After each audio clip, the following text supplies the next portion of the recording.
네, 안녕하세요. 네, 우리 오늘 사무관리론 제2차 2순환 시작을 할 거고요. 자, 2순환은 우리가 핵심, 심화 강의라고 해서 이제 요약집을 위주로 나갈 거예요. 그래서 OT에 하기 앞서 잘 소개를 간단히 드리고 앞으로 이 수업에서 어떻게 진행할 건지 목표를 한번 잡아보도록 하겠습니다.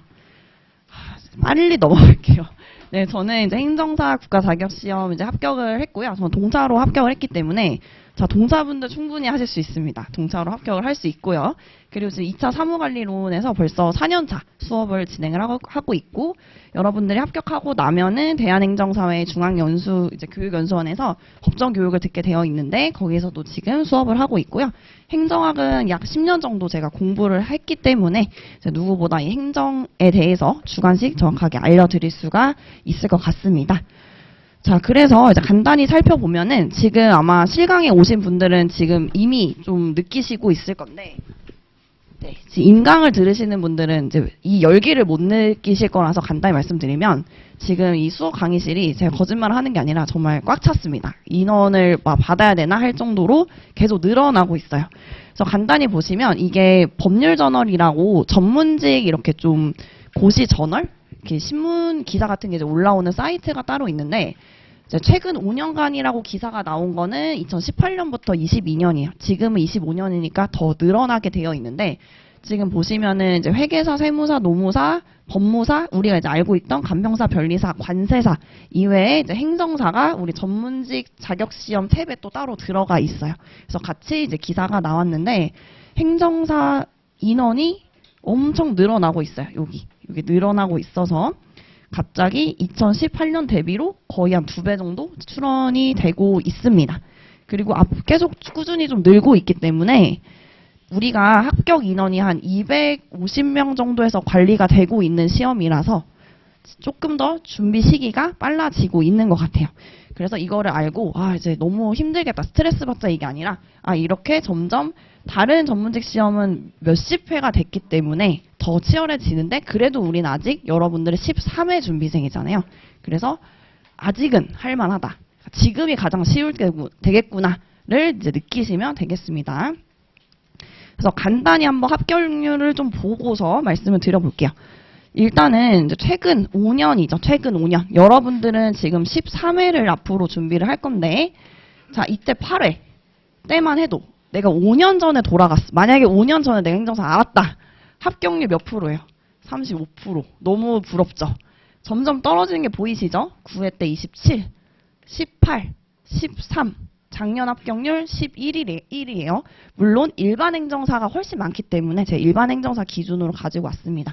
자, 보시면은 지금 5년 단위로 거의 앞자리가 바뀌고 있죠. 그래서 지금 13회는 굳이 뭐 예상하지 않아도 여기보다 떨어질 수밖에 없겠죠. 왜냐하면 원래 시험이라는 게 우리가 전문직 가면 되게 어렵게 생각하는 이유가 몇십 회가 되면 조금씩 유예생의 누적이 될 수밖에 없고 합격 인원 TO는 정해져 있기 때문에 당연히 합격률이 낮아질 수밖에 없는 거예요. 응시자는 조금씩 늘어나니까. 그래서 어려워질 거지만 만약에 우리가 앞으로 5년 뒤 18회에서 다시 거꾸로 돌아보면 이때가 얼마나 쉬웠을까? 문제도 너무 쉬웠는데 이렇게 될 수가 있다는 거죠. 자, 그래서 이거는 이제 합격률이고요. 오늘부터 이제 저랑 공부할 사무관리론 같이 보시면 우리가 2차 과목이 4과목이잖아요. 4과목인데 사무관리론 거의 꽈락률이라고 하면 100점 만점에 40점 미만이면 꽈락이에요. 그러니까 말 그대로 내가 만약에 2차 때 4과목을 3개는 다 막 80, 90을 받았어요. 근데 사무관리론만 39.8을 받았다. 그럼 그냥 불합격이에요. 한 과목이라도 꽈락이 있으면 바로 떨어집니다. 꽈락률 과목이 2위예요.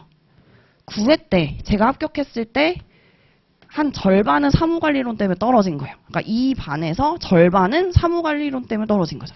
1위. 그 다음에 2위. 11회 때는 한 좀 쉽게 나왔던 거죠. 3위. 근데 12회 때도 꽈락률 몇 프로요? 64% 1위. 그래서 사무관리론 보시면 아시겠지만 거의 그냥 1, 2위를 다투는 그냥 되게 좀 핵심적인 과목이겠구나 생각을 해주셔야 돼요. 핵심적인 과목이겠구나. 그래서 결론이 뭐예요? 너무 어려워진 애가 아니라 지금이 가장 빠르다 이거죠. 지금이 가장 빠르고 미리 동차하시는 분들도 1차 물론 중요하지만 결국에 2차를 합격해야 행정사를 합격하는 거기 때문에 지금 트렌드에 있어서는 2차도 같이 준비를 할 수밖에 없습니다. 자, 이렇게 봐주시면 되겠고요.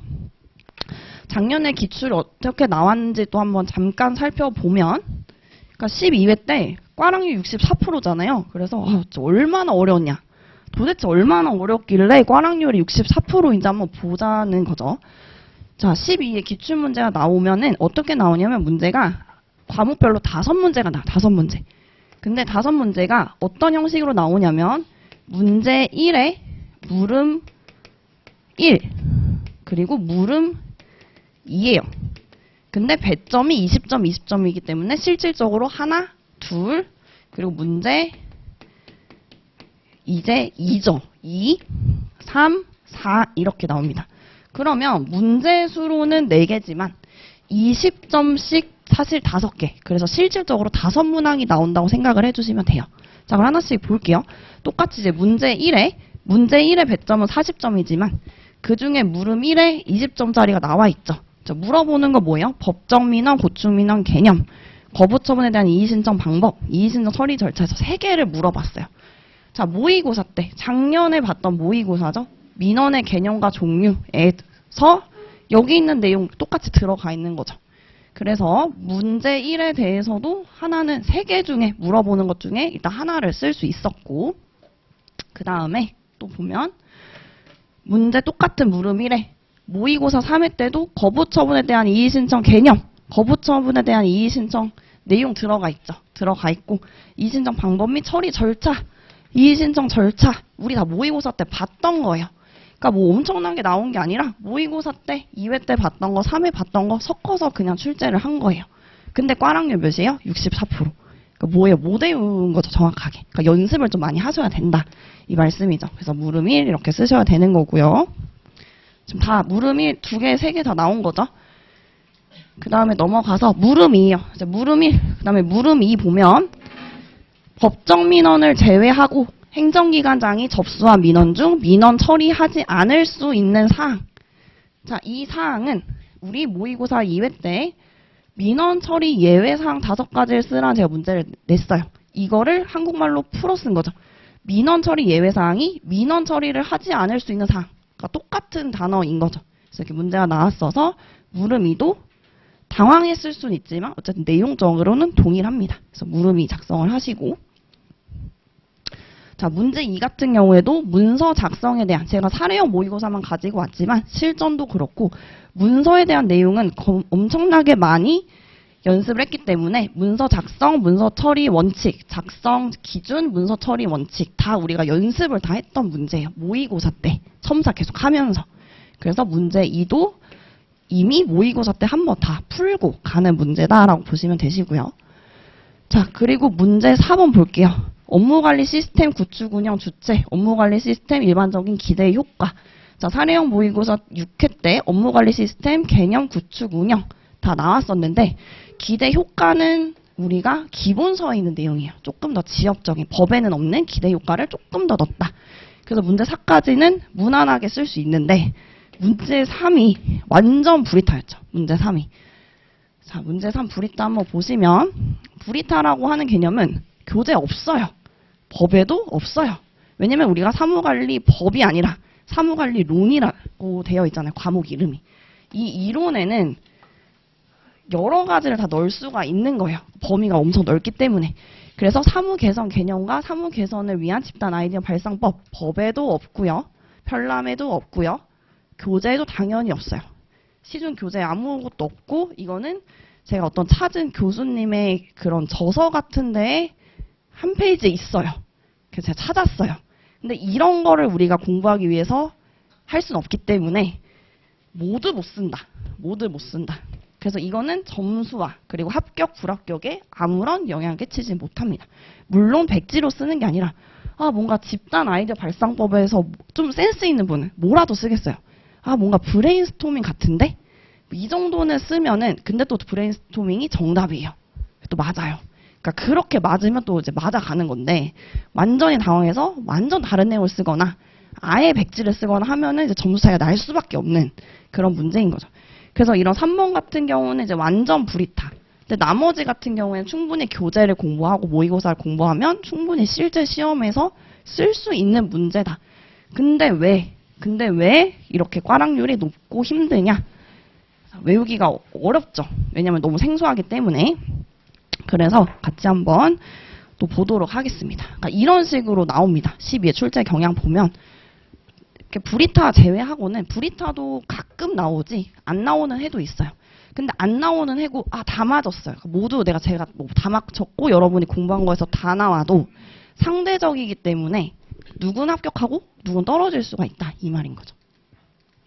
그래서 과목 소개를 좀 간단히 드려보면은 이제 아시겠지만 사무관리론은 약수령이에요. 그러니까 사례가 없습니다. 되게 복잡하게 내가 생각해서 풀 게 없어요. 그러니까 만약에 절차나 민법은 시험 끝나면 1번 문제 A 논점 같다, B 논점 같다 막 토론을 해요.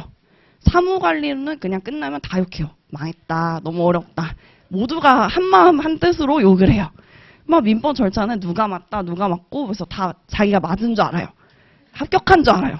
근데 사무관리론 다 망한 줄 아는 거죠. 잘 못 썼다. 근데 막상 까고 나면 막상 사무관리 점수가 훨씬 잘 나오고 민법이나 절차를 내 논점이 틀렸다. 그럼 그게 오히려 점수가 안 나올 수 있는 거죠. 그래서 사례가 없기 때문에 정말 순수하게 내가 좀 노력으로 승부하겠다라고 하면 그냥 말 그대로 요약집 있는 토픽 다 외워서 그대로 컨트롤 C, 컨트롤 V로 쓰면 점수가 나올 수밖에 없는 시험입니다. 자, 근데 왜 이렇게 어렵냐? 생소하기 때문에. 절차라든지 민법이라든지 실무법이라든지 어느 정도 법의 공부를 했다 또는 중개사를 좀 공부를 하셨다 하는 분들은 법이 좀 익숙해서 공부한 것보다 조금 더 이해해서 답안지나 이런 걸 잘 쓸 수가 있어요. 기본 가지고 있는 컨디션에 따라서 더 잘 쓸 수가 있는데 사무관리론은 행정사에만 있는 시험이기 때문에 누구도 사무관리론 나는 공부를 했었어 라고 하는 사람은 없습니다.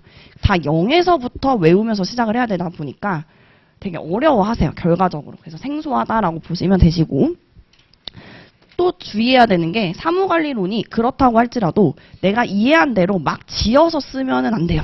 왜 그러냐면 기본적으로 법 과목의 출제 범위가 있고 우리가 2차 문과 전문직 시험은 채점 기준이 명확해야 돼요. 그래야지 누구는 합격시키고 누구는 불합격시킬 수 있겠죠. 그럼 그 채점 기준을 뭐로 볼 것이냐? 당연히 법령 기준을 볼 수밖에 없어요. 그래서 내가 막 자유롭게 쓰는 게 아니라 법에 근거한 키워드가 들어가게끔 좀 보수적으로 써야지 점수가 잘 나온다라고 생각을 해주시면 돼요. 그래서 어떤 분은 내가 너무 잘 쓰고 막 꽉꽉 채웠다. 근데 점수가 안 나오거나 떨어지는 경우, 그러니까 내가 중요한 법령 키워드를 다 놓치는 경우에는 점수가 안 나오는 거죠. 자, 그리고 마지막 네 번째는 지금 우리가 2월인데 시험은 9월 27일이잖아요. 그 사이에 혹시나 개정이 될 수도 있어요. 근데 개정된 거에서도 꼭 한 문제씩은 나옵니다. 제가 그 역할에서 체크를 하는 거지. 근데 또 주의사항은 나 이제 이 교재를 가지고 어디 산에 들어가서 모든 핸드폰을 끊고 공부만 하겠다라는 건 우리 시험이랑 또 안 맞아요. 왜냐면 언제 개정이 될지 모르는데 거기서 시험 문제가 나왔어요. 그럼 나는 다른 거 공부하고 있는 거예요. 그래서 우리는 좀 이렇게 트렌드를 따라가면서 좀 체크를 할 수밖에 없는 시험 특성을 가지고 있습니다. 자, 그래서 이제 공부 방법도 같이 볼게요. 공부 방법. 공부 방법 보면 혹시나 다른 시험 공부하다가 오셨는 분들도 있겠지만 우리는 법전이 없어요. 법전 없다. 그러니까 내 머릿속에 법이 다 들어가 있어야 되는 거죠. 제가 매 수업 시간에 말하지만 여러분들은 그냥 펜 한 자루 가지고 시험장 가는 거예요. 거기서 백지 보고 내 과목을 쏟아내야 돼요. 그러니까 머릿속에 들어가 있어야 돼요. 1번. 자, 그럼 두 번째. 도대체 뭐를 그러면 쏟아낼 수 있어야 되냐? 목차랑 키워드를 쏟아낼 수 있어야 돼요. 문제를 보고 목차 키워드를 쏟아낼 수 있게끔 연습을 하는 거예요. 그래서 저랑 기본 강의를 들으신 분은 이제 1회독을 했을 건데 이제 2회독부터 우리가 낯선 이 과목과 엄청 친해져야 돼요. 친해져야 돼서 회독수를 많이 늘릴 겁니다. 훨씬 더 책도 얇아졌고 한 번 공부했기 때문에 회독수가 빨라질 수밖에 없어요. 그래서 회독수를 늘리는 방식으로 한마디로 이제 암기반인 거죠. 우리는 핵심 심화는 키워드 계속 암기하면서 목차 암기하면서 들어가야 돼서 가장 1순위로 잡으셔야 되는 거는 목차 외워주시고 키워드를 잡아주시면 내용 살은 채워져요. 왜냐면 이해가 됐기 때문에. 근데 반대로 내용을 자꾸 외우려다 보면은 이게 쏟아내지지가 않습니다. 그래서 목차랑 키워드를 우선적으로 암기를 해주시면 되시고요. 자, 그래서 강의 목표를 말씀을 드리면, 자, 우리 핵심 요약집 보시면은, 자, 이렇게 되어 있습니다. 이게 핸드북처럼 되어 있는데, 이 요약집을 한마디로 달달달달 외울 거예요. 전체 토픽이, 그러니까 올해는 다행히 개정사항이 한 2개 정도밖에 없어서, 거의 책 변화가 없습니다. 그래서 제가 수업 시간에 말씀을 드릴 거지만 작년 책으로 하셔도 무관은 하세요. 근데 제가 표현 같은 거 조금 바꾼 게 있긴 합니다. 그래서 전체 74개의 토픽이 있는데 우리는 9월 27일까지 74개의 토픽을 그냥 외울 거예요. 열심히. 근데 이해하면서 외워지겠죠. 같이 외울 건데 항상 들어오는 질문. 기본서로 외울까? 기본서로 외울까? 요약집으로 외울까 고민이 되실 거예요. 일단 제가 4년차의 경험상 재작년 수석분도 요약집으로만 외웠고 저도 요약집으로만 공부를 했기 때문에 요약집으로 공부를 마지막에 요약집으로 공부를 하실 거예요. 이걸로만 써도 충분히 합격하실 수 있고 물론 기본서로 버리라는 게 아니라 내가 요약집 보다가 조금 이해가 안 되거나 아니면 기본서에 있는 내용을 좀 더 추가하고 싶다. 그런 식으로 이 요약서의 베이스로 해서 나만의 서브노트로 단권화를 시키면 돼요. 단권화를 시키면 되시는 거고 제가 기본서로 암기하시는 분을 간혹 한 분씩 두 분씩 보는데 그분들은 되게 고득점 받으세요. 사무관리론 막 60 후반대, 70 초반대 이걸로 회독하시는 분은. 그래서 선택을 하시면 되겠지만 요약집으로 하셔도 충분하시다 이렇게 말씀을 드릴게요. 그래서 요약집 복습하고 암기 열심히 할 거고요. 이번 시간 지나고 우리가 2회 수업 때부터는 수업 시작하고 약 10분 정도 제가 문제 하나를 출제를 할 거예요.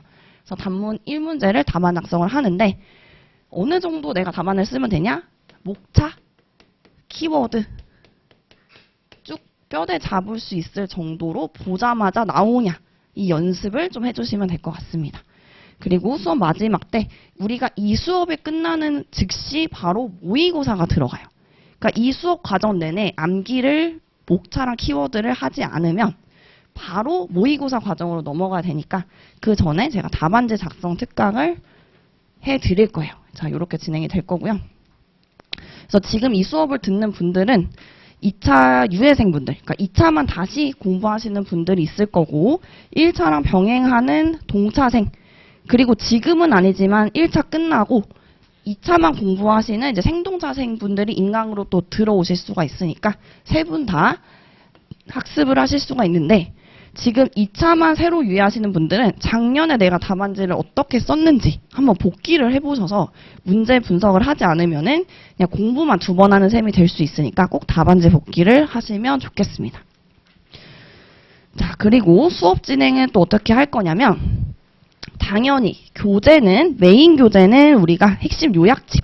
그래서 요약집만 가지고 오셔도 수업을 듣는 데는 무방하세요.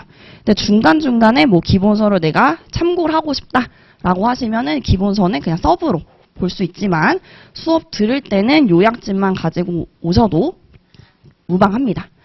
자, 그리고 두 번째로는 형광펜이 좀 중요해요. 우리는 이렇게 좀 구조화가 되게끔 답안 작성을 해야 되다 보니까 형광펜을 최소한 2가지 또는 많으면 3가지 정도 해서 크게 뭐 대목차, 그 다음에 중목차, 그리고 키워드 이런 식으로 좀 구분을 해서 하나의 색깔로 통일해서 밑줄을 그어주시는 게 좋습니다. 그러면 만약에 내가 뭐 주황색으로 큰 목차만 밑줄을 긋는다 그러면 처음에 외울 때 그 해당 토픽에 그 목차만 쭉 한번 떠올려 보고 그 다음에 키워드만 또 떠올려 보고 이런 식으로 형광펜을 제가 어디다 밑줄 그으라고 말씀을 드릴 거고 밑줄 그으시고 암기를 해주시면 되겠습니다.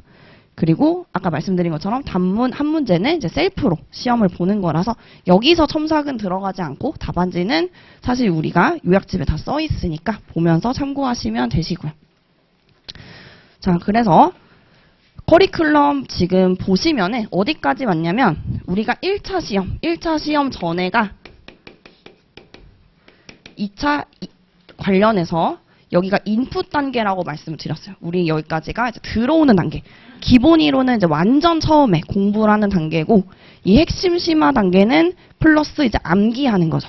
그러니까 암기도가 기본 때 한 0에서 10%라고 하면은 지금 핵심 심화는 한 20에서 그래도 30% 정도는 목차랑 키워드가 암기가 돼야 돼요. 목표가. 물론 내가 1, 2차 병행을 하는 게 아니라 2차만 하시는 분들은 이때 거의 많이 외워주시면 좋죠. 그리고 끝나고 바로 3순환 때부터 모의고사 때 뭐를 써야 되냐면 아웃풋으로 바로 작성을 해야 돼요. 자, 그런데 여기서 중요한 거는 난 아직 못 외웠기 때문에 바로 작성을 못한다 라고 생각을 해서 나중에 작성해야지 그러면 영원히 작성을 못하게 되고요. 이때는 일주일 동안 시험 범위가 아닌 거의 문제를 줘요. 외워오세요 하고 답안지를 쓰고 첨삭을 받을 거기 때문에 바로 들어오실 수 있게끔 밑작업을 해놓는다 생각을 하시면 돼요. 바로 내가 일주일 동안 외울 답안지의 연습을 지금 초벌로 한다라고 생각을 해주시면 됩니다. 그래서 아웃풋 과정에 있어서 사례형 모의고사 때 거의 60에서 70%는 외워집니다. 왜냐하면 5개씩 딱 문제를 찍어주고 계속 암기 훈련을 할 거기 때문에. 그 다음에 실전 모의고사 때 전체 전범위를 랜덤으로 5문제씩 낼 거예요. 그때는 여기서 60 그대로 가지고 와서 한 8, 90까지 외워주시고 막판에 시험 한 2, 3주 남았을 때는 쭉 끌어올려서 100%까지 채워주신 상태에서 바로 시험에 들어가야 되는 겁니다. 그래서 이때까지 쭉 열심히 달리다가 막판에 시험 2주 남겨놓고 뭔가 일이 생기거나 아프거나 하면은 합습도가 떨어지면 휘발성이 날아가요. 그러면 치명타가 되기 때문에 0에서부터 이 단계별로 쭉 끌어올려서 시험 전에 100%로 들어가는 게 우리 시험의 목표입니다. 그래서 초반에 너무 열심히 했을 때 막판에서 떨어지는 분들이 있어요. 그러니까 처음에 너무 열심히 하다가 그게 꾸준히 못 가시는 분들은 되게 힘들어 하시고 오히려 처음에 이렇게 어차피 장기적으로 9월까지 갈 거니까 조금씩 늘려보자라고 하시면 막판에 완전 스퍼트에서 합격을 하는 케이스가 되게 많습니다. 그래서 제가 매번 말씀을 드리지만 자, 우리의 마인드셋은 휘발성이 엄청 강하기 때문에 밑 빠진 독에 물 붓기라고 했어요. 9월까지 외우고 분명히 외웠어요. 내가 10시간, 5시간, 3시간 외웠어요. 다음날 까먹어요. 다 그렇습니다. 저도 정말 내가 이렇게 나 대학을 어떻게 갔지? 이렇게 생각할 정도로 분명히 외웠는데 미칠 것 같은데 까먹고 분명히 외우고 나 진짜 확실한 토픽이라고 생각을 해서 안 외웠는데 다음 주에 보니까 기억이 안 나. 두 문자를 그렇게 달달달 외웠는데 하나 기억이 안 나요. 그런 현상이 몇 개월째 반복이 됩니다. 절대 머리 안 좋아서가 아니고 내가 혹시나 나이가 들어서 이제 안 되는구나 아니고 그냥 원래 그런 겁니다. 원래 그런 거고 그 원래 그런 거를 6월, 7월 언제부터 외워지냐? 7월, 8월 이때부터 외워지기 시작합니다. 심지어 작년에 수석하신 분 같은 경우에는 8월에 모의고사, 그러니까 사례형 모의고사는 너무 무서워서 안 봤대요. 그리고 8월 모의고사를 봤는데 2문제 썼대요. 기억이 안 나서. 근데 어떻게 해서 결국에 수석했죠. 그러니까 8월부터 이제 외워지기 시작하는 거예요. 그래서 절대 내가 문제가 있구나 그렇게 생각하실 필요 없고 그냥 원래 그런 거고 나는 그냥 내 페이스대로 차분차분하게 하면 된다라고 생각을 하시면 돼요. 그래서 제가 계속 이렇게 중간중간에 지금 어느 단계고 제가 어느 순간 지금 안 외워지면 긴장하셔야 될 것 같아요 라고 하는 거는 심각한 거예요. 그때는 외워주셔야 돼서 제가 여러분들 13회 우리 9월 27일 추석 전이죠. 추석 전까지 진짜 빡세게 해서 미리 추석 때 어디 여행 갈 곳을 정해놓으세요. 시험 끝나고 놀아버리게. 그러니까 올해 그냥 그때 우리 여행 갈 거 생각하고 놀 거 생각해서 빡세게 해서 끝내도록 하겠습니다. 그래서 교재는 요약지, 기본서 이렇게 2가지로 나눠지는데 하나 좀 양해의 말씀을 드릴게. 오늘 추록으로 이제 인터넷 들으시는 분들도 파일로 올라갈 건데 이 토픽 3에 해당하는 것만 이제 3페이지 제가 따로 프린트를 해드렸는데 이거를 요약서의 크기에 맞춰서 옆에 좀 작게 나와 있잖아요. 잘라서 오려 붙여서 토픽 3 우리 5페이지, 6페이지, 7페이지에다가만 붙여주시면 되겠습니다. 그래서 오늘 수업 들을 때는 뭐 풀이나 가위가 없으니까 그냥 이 A4 종이에다가 필기를 하시고 귀가하셔서 잘라주시고 다시 이 요약서에다가 붙여주시면 되겠습니다. 네, 저희 기본서에는 반영이 됐는데 이게 출판사에서 여기가 반영이 안 돼서 제가 이렇게 따로 만들어 왔으니까 이것만 양해 부탁드리도록 하겠습니다. 자, 그러면 우리 수업은 이제 이렇게 11회 동안 진행이 되는 거고요. 강의 계획서만 짧게 보고 수업 진행을 할 건데요. 다른 과목에 비해서 사무관리로는 양은 작아요. 공부할 양은 적습니다. 그래서 11회로 수업이 마무리가 될 거고요. 2월 8일, 그러니까 오늘부터 매주 토요일 진행을 할 거고 요약서로 진행이 될 예정입니다. 자, 그래서 하루에 일주일 기준에 토픽 한 5개에서 6개 정도 나갈 거니까 매주 내가 5개, 6개의 목차랑 키워드는 외워야 되겠다라는 목표로 세워주시고 가시면 되겠죠. 자, 그러면 이어서 우리 수업 1회부터 보도록 하겠습니다.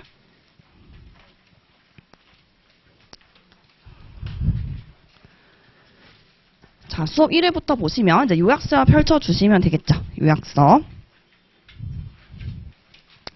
자, 앞에 이제 통칙이라든지 이런 내용을 빼고 실질적으로 외워야 되는 핵심 논점 1부터 바로 진행을 해볼게요.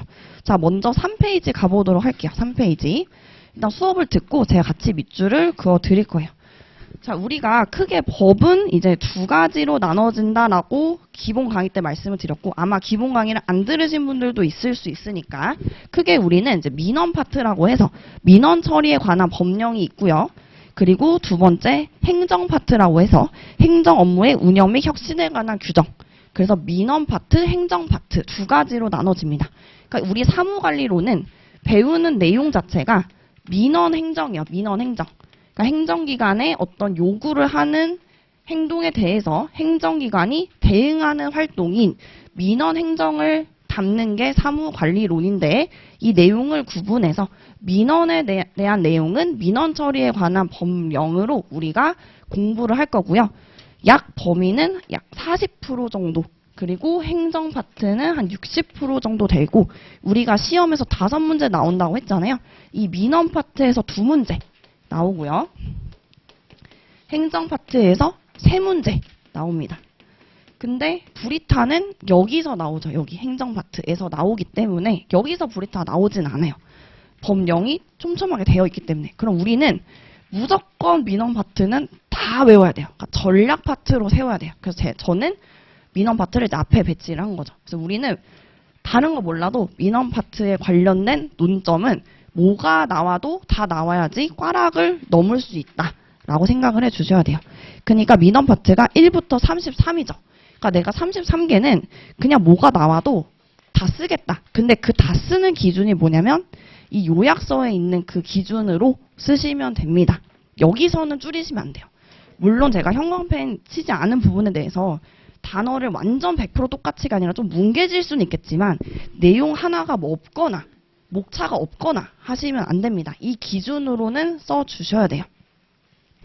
자, 그러면 토픽 1부터 같이 보도록 할게요.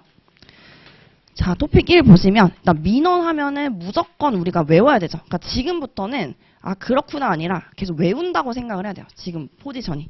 자, 외운다라고 생각했을 때 민원 하면은 크게 3가지 뭉탱이로 우리가 나눴죠. 민원인이 행정기관에 대해서 3번째 처분 등 특정한 행위를 요구하는 것이 이제 민원이었어요. 민원인이 행정기관에 대하여 처분 등 특정한 행위를 요구하는 것 이렇게 3가지를 외워야 되고 우리가 각각 토픽을 하나씩 외웠죠. 민원이 뭔지 잘 외워야 되고 오늘부터 외울 거예요. 내가 만약에 기본 강의 들었는데 기억이 지금 안 나는 게 당연한 겁니다. 당연한 거고요. 오늘부터 외우는 거예요. 다시. 행정기관 외울 거고 처분 등 특정한 행위 그럼 이게 민원의 내용이겠네. 특정한 행위에 관한 민원의 내용을 공부를 할 거죠. 그래서 민원인이 행정기관에 대하여 처분 등 특정한 행위를 요구하는 것 이게 민원이다. 무조건 외우셔야 돼요. 무조건. 자, 그러면 이제 2번째부터 볼게요. 민원의 종류. 자, 종류를 보시면 이따 교재에다가 필기를 해드릴 건데, 자, 우리가 12회 때 기출에서도 나왔던 문제죠. 법정 민원, 고충 민원 개념에 대해서 물어봤어요. 그냥 토픽 1에 있는 건데 나왔어요. 근데 못 쓴 분들 되게 많아요. 왜냐? 너무 앞에 있어서 안 나올 것 같다. 자, 그런 건 없어요. 우리 시험은 내가 심사위원 또는 출제위원의 마음 또는 막 심리 상태를 분석해서 하겠다. 그거는 너무 위험하죠. 그러면은 제가 봤을 때 몇 년을 자꾸 공부해서 여기서 나오면은 그냥 붙고 안 나오면 떨어진다. 그 마음으로 공부하면 되겠지만 그냥 우리는 보수적으로 여기 있는 토픽을 다 외운다라고 생각을 해주셔야 됩니다. 그래서 되게 쉽다고 생각했는데 법정민원, 고충민원 개념이 나왔는데 의외로 잘 못 쓴 분이 되게 많은 거예요. 쓰기는 써요. 근데 잘 못 쓴 거죠. 자, 그래서 민원의 종류부터 같이 외워보면은 또 시험에서 5회 때 일반 민원의 종류에 대해서 물어본 적이 있어요. 자, 어떤 식으로 문제가 다르게 나오냐면 민원의 종류에 대해서 물어봤어요. 만약에 민원의 종류에 대해서 물어보면 일반 민원과 고충 민원을 다 써야 되는 거죠. 만약에 문제에서 민원의 종류에 대해서 쓰세요. 그러면 일반 민원, 고충 민원을 나눠서 써야 되겠죠. 근데 만약에 문제에서 일반 민원에 대해서 설명하세요라고 물어봤는데 그냥 내가 민원의 종류를 쫙 썼어요. 그러면 틀리죠. 일반 민원에는 고충 민원이 안 들어가 있기 때문에 일반 민원을 물어보면 일반 민원만 쓰는 거고 민원의 종류를 물어보면 일반 민원, 고충 민원을 같이 쓰는 거고 고충 민원을 물어보면 고충 민원을 쓰는 거고 이렇게 좀 문제를 읽으면서 쓰기는 해서야 됩니다. 자, 그러면 일반 민원에서 우리가 법지, 건기 이렇게 외웠어요. 법, 질, 건, 기. 그래서 법정, 질의, 건의, 기타죠. 법정, 질의, 건의, 기타. 자, 이제 외워보는 거예요. 법질, 건기. 자, 우리가 토픽 이제 1 외우는 거예요. 1이 민원, 민원의 종류죠. 민원, 민원인이 행정기관에 대하여 처분 등 특정한 행위를 요구하는 것. 민원의 종류, 일반 민원, 고충 민원. 일반 민원의 법정, 질의, 건의, 기타. 일단 이렇게 목차를 한번 외우는 거예요. 그 다음에 내용. 계속 반복을 할 겁니다. 계속. 자, 그러면 법정, 질의, 건의, 기타. 이거부터 외워야 돼요. 법정, 질의, 건의, 기타. 법정, 질의, 건의, 기타. 이렇게 들어가죠. 나중에 되면은 법정인지 법규인지 막 헷갈릴 수 있어요. 근데 법정, 질의, 건의, 기타구나. 이렇게 외워주시고 법정 민원은 특히 더 잘 외워주셔야 돼요. 촘촘하게. 자, 법정은 법령 등에서 정한이죠. 법정이라는 거는 말 그대로 법에서 정한, 법정. 법에서 정한 요건에 따라서 세 가지가 들어가야 돼요. 세 가지. 1, 2, 3. 첫 번째, 법정 민원은 인가 허가 등 신청하거나 우리가 하는 업무죠. 행정사 업무죠. 인가 허가 등을 신청하거나 장부 대장 등의 등록 등재를 신청하거나 특정한 사실 또는 법률 관계에 관한 확인 또는 증명을 신청하는 민원. 그래서 우리가 일반 민원, 법정, 질의, 건의, 기타면 법정, 법에서 물론 조금 디테일 채워주면 좋겠지만 일단은 법에서 정한 요건에 따라서 1번 인가 허가 등을 신청, 2번은 장부 대장 등의 등록 등재 신청, 세 번째 특정한 사실 또는 법률 관계에 관한 확인 또는 증명 신청. 법에서 정한 요건에 따라 신청하는 민원이구나. 이렇게 외워주시는 거죠. 법에서 정한 요건에 따라 신청을 해야 되는 민원이구나. 자, 이게 하나 외우는 거예요. 하나. 법정. 이렇게 외우시는 거예요. 하나씩. 자, 두 번째. 이제 질의죠. 질의는 우리가 질문을 할 거예요. 질문. 우리가 행정사로서 굉장히 많이 하는, 사무관리론이 왜 필요하냐? 우리가 하는 일이 다 사무관리론에 근거한, 민원처리법에 근거한 일입니다. 그래서 우리도 그 법이나 제도가 약간 해석하는 게 불분명한 것들이 있어요. 그럼 행정기관에 우리도 질의민원을 굉장히 많이 합니다. 그래서 법령, 제도, 절차 등에 대해서 설명이나 해석을 요구하는 민원이 질의민원이겠죠. 질의. 대상은 행정기관한테 설명을 듣고 싶은 거예요. 이거 어떻게 적용을 해주실 거냐? 해주실 거냐? 설명이나 해석을 요구하는 민원, 법령 등에 대해서 말 그대로 이거 어떻게 해석할 건지에 대해서 행정기관에 설명이나 해석을 요구하는 민원이 질의민원이다. 그래서 법정도 법에서 정한 요건에 따라 신청. 질의도 법 등에서 행정기관이 이거 어떻게 해석할 건지 설명 해석을 요구하는 민원인 거죠. 질의민원. 자, 세 번째. 건의는 기역이니까 우리가 기역 이렇게 외우자고 했어요. 건의는 컴플레인, 불평불만이 아니라 개선, 이렇게 하면 더 좋을 것 같다 라고 하는 게 건의사항인 거예요. 그래서 제가 건의 드립니다라고 해서 불평불만 쓰는 건 아니고 개선을 요구하는 거죠. 그래서 행정제도 및 운영의 개선을 요구하는 민원인데 일단은 내가 앞이 좀 잘 안 외워진다. 우선은 기역이니까 우선 뭔지 모르겠지만 개선을 요구하는 민원. 이렇게 먼저 외우기 시작하는 거죠. 개선을 요구하는 민원. 그러니까 좀 외우기 어려워하는 분들은 여기서 이제 발목이 잡혀버리는 거예요. 행정제도 및 운영이 뭔가 안 헤어져. 근데 여기에서 계속 안 헤어지고 하면은 한 바퀴를 못 돌아요. 그래서 핵심이 뭐예요? 우선 개선을 요구하는. 그러니까 이거의 개선. 근데 앞에는 결국에 안 써지면 뭔가 제도니까 뭔가 제도 이런 식으로 좀 바꿔 쓸 수도 있겠지만 이거를 똑같이 외우려고 여기서 제도 운영 이렇게 되다 보면은 여기서 넘어가지지가 않는 거예요. 토픽 1에서 넘어가지지가 않아요. 그래서 제가 큰 키워드, 제가 밑줄 그을 때 이걸 밑줄 긋지 않고 개선에 포인트를 주잖아요. 큰 키워드를 먼저 외워주시면서 촘촘하게 채워주셔야지 처음부터 여기부터 막 외워야지 하면은 넘어가지지가 않습니다. 그래서 개선을 요구하는 민원까지 우리가 외웠죠. 건의.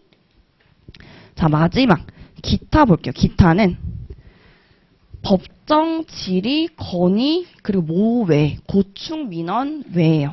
그러니까 이 일반 민원에서 법정, 질의, 건의 이외의 민원이 아니라 법정, 질의, 건의, 고충 민원 외에.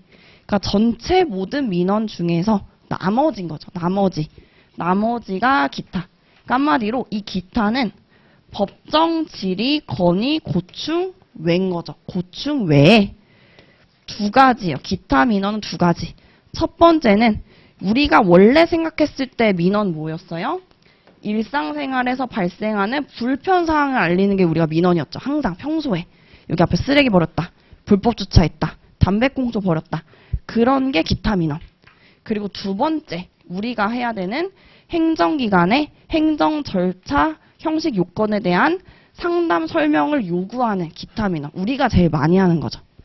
행정기관의 절차, 요건에 대해서 상담 설명을 요구하는 그 기타 민원 두 가지가 있습니다. 두 가지. 자, 그 다음에 마지막 고충까지 보고 교재 같이 보도록 할게요. 자, 고충 민원. 자, 2번 보시면 2번이죠. 자, 고충 민원이 참 안 헤어져요. 이름이랑 내용이 매칭이 안 돼서 안 헤어지는데 같이 보시면 고충 민원은 세 가지예요. 행정기관이 법을 위반하거나 아니면 애초에 부당하게 하던지 아니면 소극적인 처분. 그러니까 아예 처분을 안 하는 부작위 같은 것도 소극적 처분인 거죠. 대답을 안 해버리는 거예요. 그리고 애초에 제도가 잘못됐어. 그러니까 세트는 위법부당, 거의 위법부당 같이 세트로 묶으니까 위법부당, 소극적인 처분, 불합리한 행정제도 세 가지. 행정기관이 위법부당, 소극적인 처분, 불합리한 행정제도로 인해서 국민의 권리 침해 그리고 국민한테 불편을 줘요. 그거에 대해서 해결을 요구하는 민원이 고충민원. 행정기관의 위법부당, 소극적인 처분, 불합리한 행정제도로 인해서 국민이 권익침해, 권리침해, 불편사항에 대해서 해결을 요구하는 민원. 이게 고충민원. 그래서 일반민원, 법질, 건기, 고충민원 내용까지. 그러니까 이렇게 외워야지 토픽 1이 끝난 거예요. 끝난 거. 자, 그러면 토픽 3번. 우리가 내용을 보기 전에 복습하실 때 어떻게 복습을 하시면 되냐면 이 요약서 맨 처음 페이지, 이렇게 목차라고 되어 있는 완전 맨 첫 페이지 보이시죠? 자, 완전 맨 첫 페이지를 보시면은 여기에 뭐만 써 있냐면 토픽 제목만 써 있죠. 제목. 자, 그럼 제목만 보고 이렇게 떠올릴 수 있어야 돼요. 토픽 1을 보고, 자, 여기부터는 자율이에요. 이걸 보고 구슬로 말해도 되고 머릿속에 떠올려도 되고 종이에다가 써보셔도 되고 타이핑을 써보셔도 돼요. 근데 항상 이렇게 다 덮고 이 목차만 보고 지금 연습해보는 게 어떻게 외웠나. 자, 토픽 1의 민원. 지금 이 앞에만 보고 외워보시는 거예요. 자, 민원. 우리가 뭐라고 외웠어요? 민원인이 행정기관에 대하여 처분 등 특정한 행위를 요구하는 것 외웠죠. 자, 두 번째 민원의 종류. 크게 1번, 2번 뭐가 있었어요? 일반 민원, 고충 민원 있었죠. 그리고 일반 민원은 4개 있었어요. 법정 민원, 질의 민원, 건의 민원, 기타 민원 이렇게 있었죠. 그러면 일반 민원의 법정 민원부터 하나 외워보면은 법령 등에서 정한 일정 요건에 따라 신청이 있었다. 물론 그 신청을 내가 좀 더 외워볼까 하면은 첫 번째 신청은 인가허가 등 신청이었고, 두 번째는 장부대장 등의 등록 등재 신청이었고, 세 번째는 특정한 사실관계 또는 법률관계 확인 증명 신청이었죠. 그럼 법정, 그 다음에 두 번째가 질의였죠. 질의는 법령 등에 대한 행정기관의 설명이나 해석을 요구하는 것이었겠죠. 저거는 민원. 법정 질의, 이제 건의는 안 외우고 싶어도 이제 외워졌을 거예요. 행정제도면 이게 안 외워지고 싶은데 외워지죠. 그러니까 이거를 굳이 억지로 외우지 않으려도 해도 떠올려보면 생각이 나는 거죠. 행정제도 및 운영에 개선을 요구한 민원. 근데 내가 굳이 제도나 운영을 외우려고 애쓰지 않았는데 쭉 생각이 나죠. 이렇게 나오는 거예요. 그 다음에 마지막에 기타는 법정, 질의, 건의, 고충 외의 민원으로서 2개죠, 2개. 행정기관의 단순한 행정 절차 및 우리가 형식 요건을 상담을 요구하는 것이 있었고, 두 번째는 일상생에서 발생하는 불편사항에 대한 알리는 등 해결을 요구하는 민원이 우리가 기타 민원인 거죠. 자, 마지막 고충 민원은 행정기관의 3가지였어요. 위법 부당, 소극적인 처분, 불합리한 행정제도로 인해서 국민의 권리 침해, 그리고 불편, 부담 등을 해결을 요구하는 민원 해서 이렇게 외운 거예요. 일단 1차적으로 지금 외웠죠. 이거를 우리가 모의고사 때 한번 쭉 써보는 게 모의고사 연습인 거예요. 그래서 그냥 이제는 공부하는 게 아니라 항상 마감을 하고 나서 이 목차를 되게 활용을 잘 해주셔야 돼요. 이거를 보고 내가 외워졌죠. 지금은 너무 잘 외웠으니까 상태가 어때요? 동그라미지만 지금은 바로 공부해서 외워졌기 때문에 동그라미 치시면 안 되고, 다음에 이제 공부 외우시기 전에 한번 똑같이 외워봐요. 근데 내가 잘 외워졌다. 그럼 동그라미. 아, 나 이 논점은 그렇게 열심히 했는데 안 되네. 세모. 중간에 막혔어요. 그러면 세모. 안 되네 하면 이제 X. 그러면 이게 동그라미 회독이 계속 늘어나겠죠. 근데 신기한 게 잘 외워지는 거는 계속 잘 외워져. 잘 안 외워지는 건 잘 안 외워지고, 세모는 어느 순간 이제 좀 동그라미 되고, 얘는 어느 순간 세모가 되면서 나중에 다 동그라미가 되겠죠. 이런 식으로 표시를 해놓으면 나중에 내가 X만 되게 많은 토픽은 따로 시간을 더 내서 그때 이제 깜지를 써보시던지 연습을 하는 거지, 모든 논점을 다 깜지를 쓰면은 굳이 잘 외워지는 것도 내가 시간을 똑같이 쓰고 있는 거예요. 그러니까 여기에 시간을 더 써야 되잖아요. 이제 안 외워지는 거. 그래서 이 목차를 계속 보시면서 스스로 연습하는 거예요. 우리 어렸을 때 영어 단어 외울 때 반쪽 접어놓고 계속 연습했잖아요. 써보고 외워보고 똑같은 거예요. 우리가 왜냐면 이 과목 그리고 법 과목을 처음 공부하는 거기 때문에 계속 진짜 외웠나? 내가 진짜 외운 게 맞나? 계속 스스로 연습을 해보면 되겠습니다. 자, 이런 식으로 우리 토픽 1 공부한 것처럼 토픽 5까지 오늘 다 외우고 갈 거예요. 외우고 갈 거고, 잠깐 쉬었다가 3시부터 2교시 진행하도록 할게요.